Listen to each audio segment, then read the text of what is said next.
So, Stefan, I'm going to ask you this question, and you feel free if you don't want to answer that.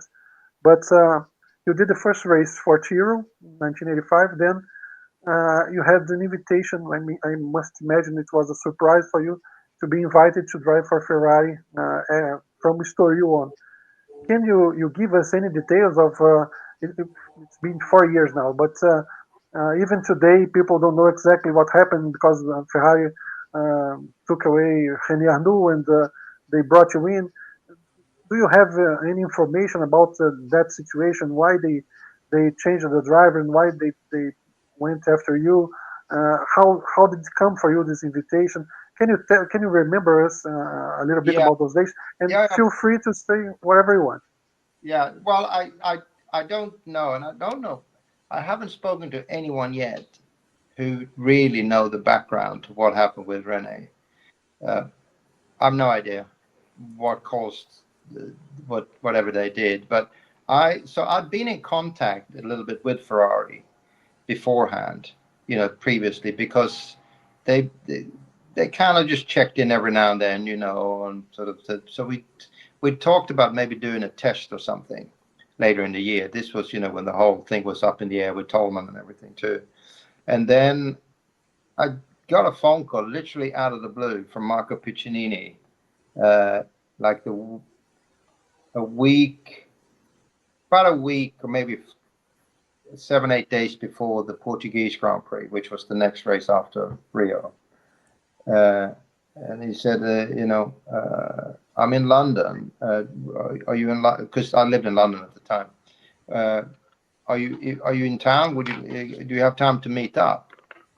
And I said, yeah, yeah, I'm actually here. So I'm in the Savoy Hotel. So why don't you come to the Savoy this afternoon, and we can talk, So I went to the Savoy and we had a coffee. And he said, well, we'd like to offer you a drive for the rest of the year. What? you know, I mean, literally out of the blue, no idea that was anything was going to happen, of course. And I said, well, of course, I was like just kind of shell shocked, but I said, well, of course, I mean, I would, needless to say, I would love to, to take the opportunity. But I have a contract with Tolman already, so I need to make sure that I can clear it with them first. So I contacted Alex Hawkridge, the boss of Tolman, and explained it to him, and and he very kindly, of course, released me from their contract. So literally, this was, I think, the Monday before Portugal, uh, and then so the whole thing, we kind of more or less, agreed loosely on the terms and everything. So I fly down, top secret, to Modena the next day on the Tuesday, and we met in the old factory in Modena, which is more or less dormant now. There's nothing there, but the enterprise office was still there. There were some old cars with sheets on top of them, and Pier Paolo Gardella, who was the sort of junior team manager, picked me up at Bologna Airport and drove me to Modena, not to the factory in Maranello, because they didn't want anyone to see, obviously.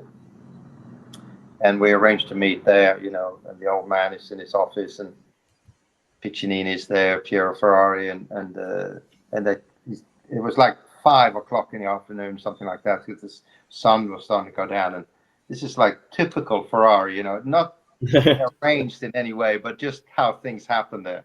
So I'm walking through this corridor with no lights are on anywhere, and this sort of sunset.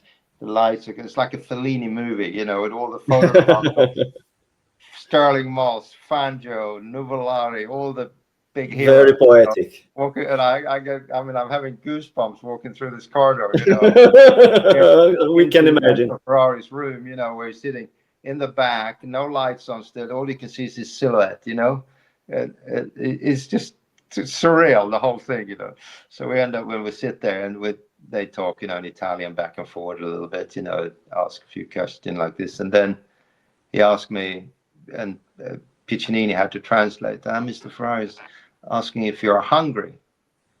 I hadn't eaten or one because I've been flying from England, but I figured that's probably not what he's interested in. So I said, I've never been more hungry in my whole life. And he put his hand and said, okay, you're hired. Right answer. No other team, I mean, it's like totally surreal, you know. I mean, it would have never happened that way with any other team in Formula One ever, you know. And then they take me quickly to the factory to just kind of, and I did like maybe 5 laps on the Wednesday around Fiorano, just literally just to make sure that we didn't even make a seat. I had to use Alboreto's seat for the race in Portugal, you know, and then we flew to Portugal on the Thursday. So it all happened in 3 days, the whole thing.